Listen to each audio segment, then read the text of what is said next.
তুমি তোমার খেলা খেলো হে শ্যাম, তাই দেখে আনন্দে ভাসি। তোমার খেলার এই সাগরে ভাব তরঙ্গে কাঁদি হাসি।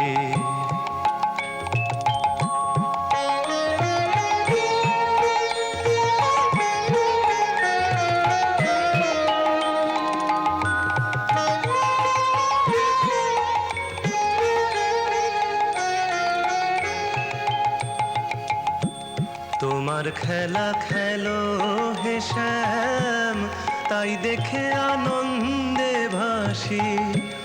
তোমার খেলার এই সাগরে ভাব তরঙ্গে কাঁদি হাসি। তোমার খেলা খেলো হে শ্যাম, তাই দেখে আনন্দে ভাসি। তোমার খেলার এই সাগরে ভাব তরঙ্গে কাঁদি হাসি।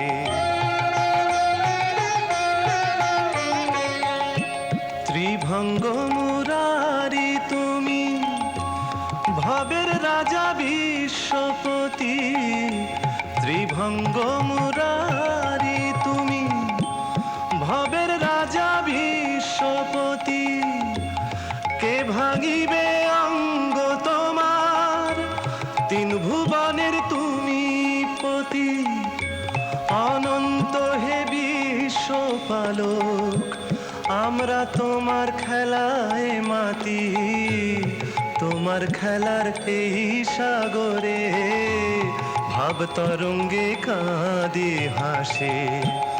তোমার খেলা খেলো হে শ্যাম, তাই দেখে আনন্দে ভাসি। তোমার খেলার এই সাগরে ভাব তরঙ্গে কাঁদি হাসি।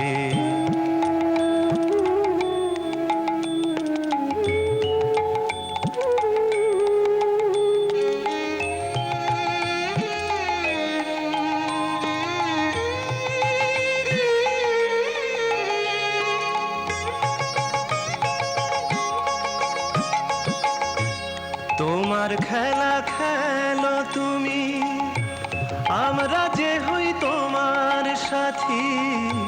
তোমার খেলা খেলো তুমি, আমরা যে হই তোমার সাথী। অসীম তুমি এই সাগরে, অনাথের তুমি গতি। অসীম বিধাতা তুমি, আমরা তোমার খেলায় মাতি। তোমার খেলার এই সাগরে ভাব তরঙ্গে কাঁদি হাসি।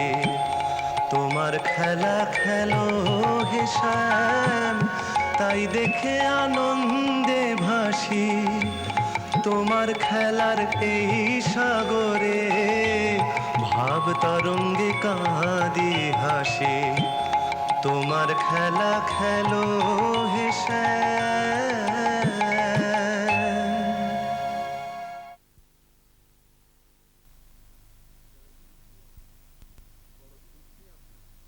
বড় তৃপ্তি আপনার না ঠাকুরমশাই?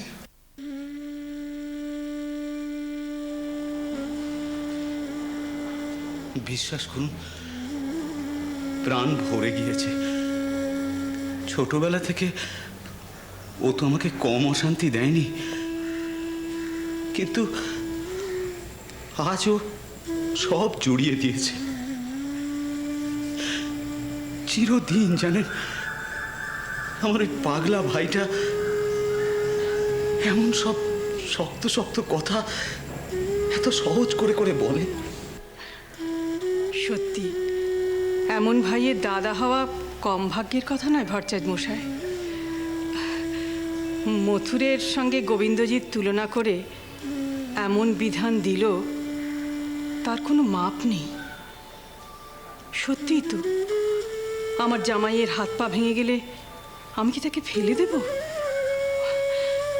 ভগবানের সঙ্গে এরকম আত্মীয়বোধ এ তো অন্তরের ভাব, বাইরে থেকে আসে না। আমার এমন ভাগ্য যে এমন ভক্ত প্রেমিক আমার সহচর। আমি সত্যিই কৃতার্থ, আমার জীবন ধন্য। আরো খুশির কথা যে বিগ্রহের পা সারাবার বদ্যিও নিজেই, ওই ছোট ভট্টাচ। মানে আমি ওকে রাজি করিয়েছি, ও স্বীকার করেছে ও সারিয়ে দেবে। কিন্তু ও কি পারবে? পারবে না? যে নিজের হাতে ওই রকম শিব গড়ে সে পারবে না? নিশ্চয়ই পারবে। হাতে শিল্পীর ছোঁয়া আর অন্তরে প্রেম, এই দুই সম্পদ যার আছে তার উপর আমি নির্ভর করেছি ভট্টাচার্য মশাই। আমি জহুরি চিনেছি, আমার ভুল হতে পারে না।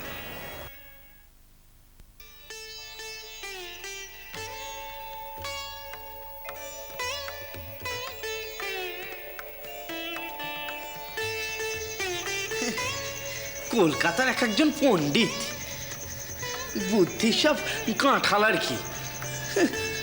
তোকে আমি খুব ভালোবাসি দিতে, তা তোর পা ভেঙে গেল, তোকে ফেলে দিয়ে আর একজনকে ধরে আনলো, তাকে হৃদি বলে খুব আদর করতে লাগলো। কাজটা করো না, অত বক বক করো না। কাজ হলে যায়, সে গল্প তো মিটেছে। এই ঠাকুরকে আত্মবোধ সেবা, শাস্ত্র ছাই। শাস্ত্র এই পোকায় কাটা পুঁথি নাকি রে? শাস্ত্রের প্রাণ নেই। শাস্ত্রে লিখেছে ভগ্ন বিগ্রহ পুজো করা চলবে না। ও শাস্ত্র ফেলে দে, ফেলে দে। চুপ করো, নিজের কাজ করো। তেনারা তো তোমার কথা নিয়েছে। ওসব শাস্ত্র টাস্ত্র ফেলে দেওয়ার কথা বলে আর আগুন জ্বালিও না বাপু।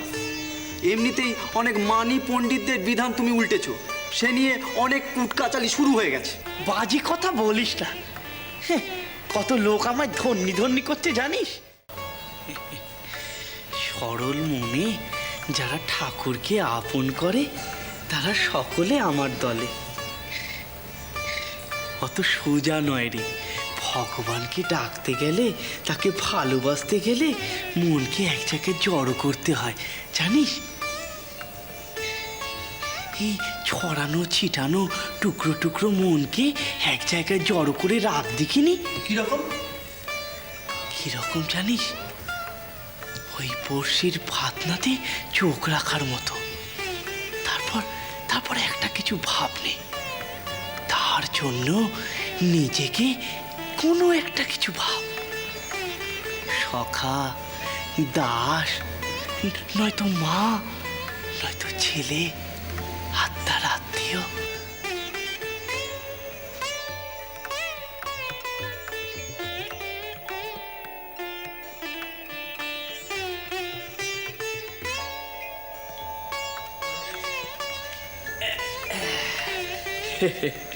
নে, হয়ে গেল গোবিন্দ ঠাকুরের পায়ের চিকিৎসা। এবার ঠাকুর তুমি একদম ঠিক হয়ে গেছো। এখন তুমি লাফাও, ঝাপাও, সাঁতার কাটো, কালিয়াদয়, কদম গাছে ওঠো, যা খুশি। হীরা